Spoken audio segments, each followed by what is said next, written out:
এই জিনিসটা দেখে খুব চেনা মনে হচ্ছে তো? হ্যাঁ, ঠিকই ধরেছো, এটা হচ্ছে সজনে ফুল। চলো দেখে নাও আমি কিভাবে রান্না করছি সজনে ফুলের চচ্চড়ি।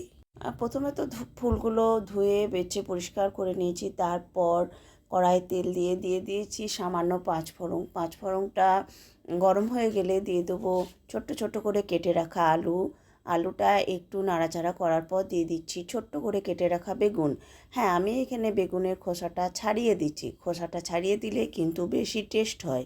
তারপর আলু বেগুন বেশ খানিকক্ষণ নাড়াচাড়া করে দিয়ে দেবো ধুয়ে পরিষ্কার করে রাখা ফুলগুলো। ফুলগুলো দিয়ে আবারও বেশ খানিকক্ষণ নাড়াচাড়া করব। তারপর দিয়ে দেবো নুন হলুদ। তারপর আবারও নাড়াচাড়া করে দিয়ে দেবো সর্ষে আর লঙ্কা বাটা, যেহেতু চচ্চড়ি সর্ষে আর লঙ্কা বাটা তো অবশ্যই লাগবে। তারপর দিয়ে দিচ্ছি একটুখানি মিষ্টি, যেহেতু নিরামিষ রান্না একটু মিষ্টি দিলে টেস্টটা ভালো হয়। বাস নাড়াচাড়া করে দিয়ে দিলাম একটুখানি জল। জল দিয়ে দিলাম ঢাকা। তারপরে দেখে নিচ্ছি আলুগুলো সেদ্ধ হয়েছে কি না। আলু সেদ্ধ হয়ে গেছে, আমার রান্না একদম কমপ্লিট। তৈরি হয়ে গেল নিরামিষ সজনে ফুল চচ্চড়ি।